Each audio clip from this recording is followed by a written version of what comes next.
Hey guys, this is GoPro Quad Cities with my first ever tutorial of Twixtor in Final Cut Pro 7 using your GoPro videos. Alright, first things first, Final Cut Pro has to be opened. You need to make a new sequence under the one that's already there and just name it something like slow motion.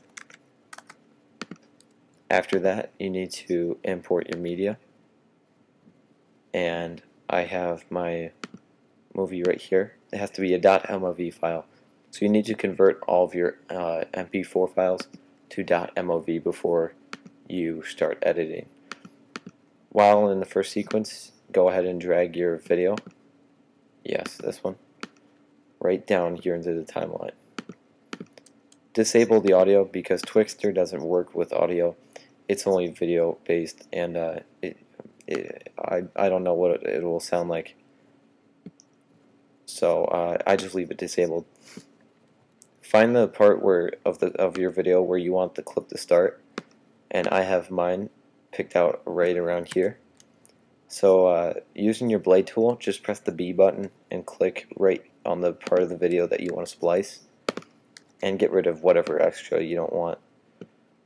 And go ahead and move it back to the beginning too. Now, next thing you need to do is you need to find the place in your video that you want to start the Twixtor.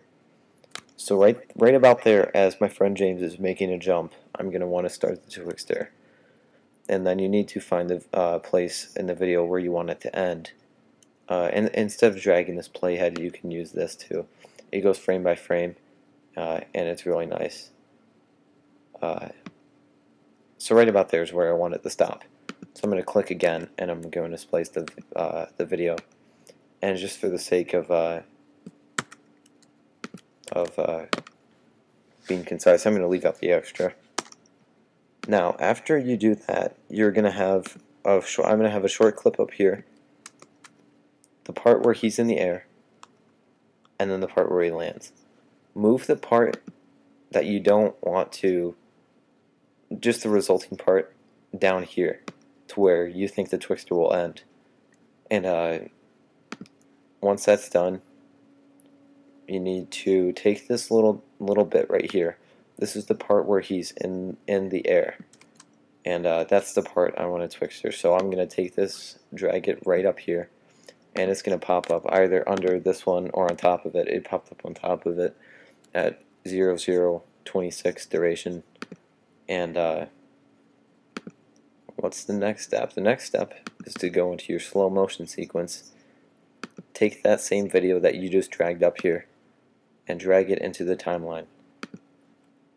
After that, using Command C and Command V, you can paste the video as many times as you need to create the full length of your Twixtor.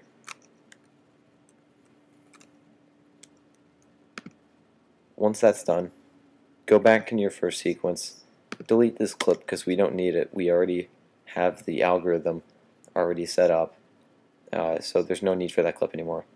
What you need to do now is you need to drag the whole slow motion sequence that we just made up here, and then you need to align the videos afterwards and make it all on the same level, like that. One of the last steps to do is now you need to find the effects. I don't know why mine are all screwed up. Okay, so here's the Twixtor plugin, and before you drag it on your video, you need to do this step before you waste your time. It doesn't really matter what you do with these settings. If you want to follow my tutorial exactly, you can, but whatever works for you and whatever's best for you is what you should do with your video. Don't leave it up to anyone else. But for image prep, I always put on contrast edge enhance. I remap the speed usually to around, I'm going to say 5% this time. If you want to go really slow motion, 1% is your best bet, but it'll take a while to watch a simple clip like this. Next, I'll use motion weighted blend as well, and from there I can just drag the plugin down onto my video, and this will need time to render, which is the sad part. So I will stop this and I will come back when it's done. Alright you guys, so as you can see, the video is done rendering, and well, here's what it looks like.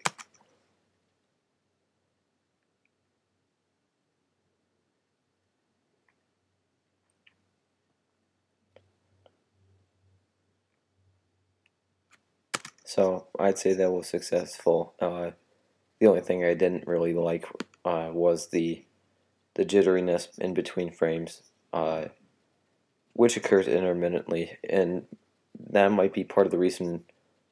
Part of the reason of that might be because I didn't conform it to 25 frames per second. Otherwise, it might have looked a lot better. But I can always try again. It just takes a while to render, so I want to make this as quick as possible.